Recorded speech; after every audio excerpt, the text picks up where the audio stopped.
Hey everyone, welcome back. It's been a while, but doesn't mean there hasn't been any progress made here on the layout. I've been pretty busy um, working on the biggest thing was signals and slowly transitioning over to my freelance railroad, the Somerset and Raritan. So on a little intro video, you saw a couple switchers um, passing through. That's going to be the new paint scheme for the switchers, and a little bit different one for the larger four-axle Jeeps. So I'll show you that in just a minute. But first, I figured I'd just show off the new backdrop here in the yard, just to give it something. It's pretty shallow behind the track work, and there's not really enough room for any scenery or any trees. So again, I went to Lark Products and was able to find this pretty interesting Northeast style tree line, which works really well. It's, represents trees pretty close to the tracks here. But in this corner here, I'll be able to put a little bit of scenery, kind of like what I did in the other room, just for the transition. On this side, I still haven't finished the valence on top. I also need to change out the LED light strip there. It's slightly different color than the one behind me, so that'll get changed out, and it will kind of affect the color and look of the backdrop. But I got this pretty interesting string of cars, since this does represent the interchange area, so kind of shows some other cars in the background. And then we could see over here the new control point leaving the yard onto the main that will then go through the closet. And in the foreground, been playing around again with some different scenarios here for the industry in the space. So I think this will end up being just a small transload area where that dump truck's sitting. There's actually going to be in the pavement unloader where covered hoppers will come over and unload salt, road salt. So I'm going to kind of scratch build that. And the small track here in the closest to the edge will be, I think, just an empty spur where I'm going to utilize some of my corn syrup cars. It's a little bit close for my liking to the edge. I'm actually thinking about kind of extending this just maybe a few inches, kind of curve it out, and then back in along this curve here, but we'll see. So for the signaling, I kind of went all out, even though it's kind of really basic, just single track through the wall. Kind of went a little overboard, but I really enjoy the signaling part. I think it's just really neat seeing the lights change and everything like that. And as you know, from a dispatching standpoint, it's pretty interesting. So I've got here cats running on this computer. I've got all the tracks. I've got these two yard leads have block detection, as well as the main track going through the wall, and the beginning of the two tracks into the industrial area have block detection. So we'll be able to control movements coming in and out of the yard and into the industrial complex. But it's pretty neat. We've got turnout control from the panel. I've also got turnout control locally.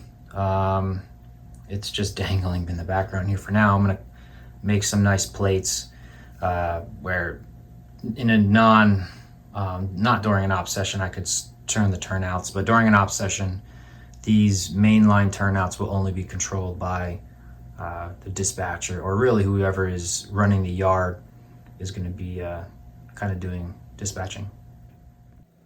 These signals here are from BLMA or Atlas now. It's this cantilever bridge here. I'm going to do a little bit of custom signal heads here in the future, but for now this is okay. And then I've got this other one here. This is also an Atlas signal. Over in the industrial complex, exiting, going into the single track through the wall, I've got these signals from Details West. Really nice, kind of an older style without the sun visor hoods. So I'm going to weather these up to make them look a little old. So I've got the two single heads there, and then on this side we've got, you can see it's kind of showing the yellow aspect as it's coming in right now. So this is the crazy rat's nest right now. It's a little bit disorganized, but this is kind of the brains of everything. I'm running BD20s from NCE for the block detection for each block, going into this AIU, and it's I'm able to use that for block detection and also turnout position, so the system can see which way the turnout is thrown, which is really helpful. For moving the tortoise machines, which I only have 2 right now, and also a few of the signals are run off of these 84s from CVP products. Pretty interesting DCC decoder where I could hook up my push buttons and everything like that, as well as run a few signals. So here's the panel. My apologies, I could do this screen recording, but it's just a quick one. But yeah, I have full control. This is CATS running through JMRI, which most people are using. But I could, I could change the direction. Obviously we've got a train sitting here in the block. I could change the turnout here. You can hear the machine move. I could give myself routing through here, through the wall, and into the other room again. And I could move the turnout in here. So it's pretty basic. I know a lot of other people have much elaborate systems and panels and everything, but this is only like I said, a handful of turnouts and a handful of signals, and I think it's going to work out just fine. And now for the locomotives. These are the 3 I've finished so far. I've got this, starting from the left, an SW1000 from Athearn. I completely stripped it down and added all the detail parts. It does have the RCO equipment hooked up. You can see the antennas on the roof and the strobe lights, which are functional. I've got that powered by an ESU power pack decoder, so it fits in there really nice. Everything has got a power pack on it now, and I really like these new decoders that have them installed already, and they're the same profile as the normal decoder. So this one's done. I've got 2 other switchers, SW1500s, that are in the process of getting done. They won't be RCO or anything like that. They'll just be standard switchers, but that will then complete the fleet of 5 locomotives. We've got the patched out SW1500 from an ex-Norfolk Southern unit. With the patch there, you can see the Somerset and Raritan. And then the most difficult project I've done is the GP10 from Intermountain. I've been working on this for almost a year. It's just, to take that thing apart, it's almost like they glued all the detail parts on, so I broke half of everything taking it apart. So it was completely stripped down. Handrails were, custom done with, using KV models. Their stanchions. The decals, I really like the paint scheme. My friend Scott Thornton helped me come up with a design. This one's interesting with the kind of ghosted out SR logo on the white locomotive, real grimy and grungy. These GP10s kind of, had some of them you see with spitting oil and stuff like that. So I figured this would be fun on a white locomotive. So yeah, a little bit different paint scheme. The long hood locomotives, the Jeeps and so on, I think are going to be either white or red with this big SR on the side, and the short hood kind of, or low hood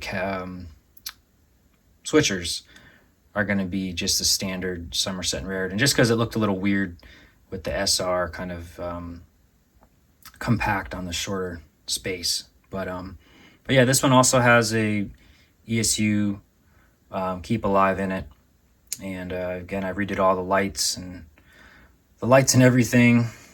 But yeah, it runs really well, and it's a pretty interesting locomotive to have in the fleet.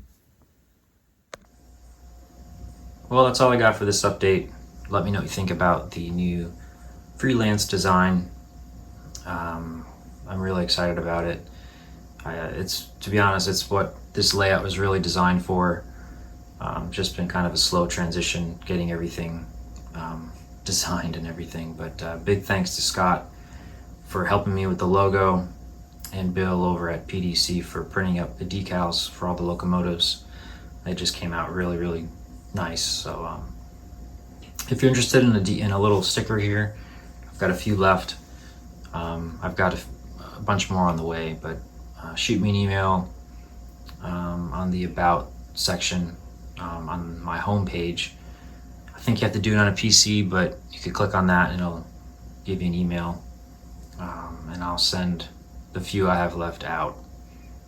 But yeah, over the next few weeks, got a few things planned, some scenery, a few structures again I'm still working on, hopefully an ops session or two to test out the new signals and everything. So, but anyway, thanks again, and we'll see you next time.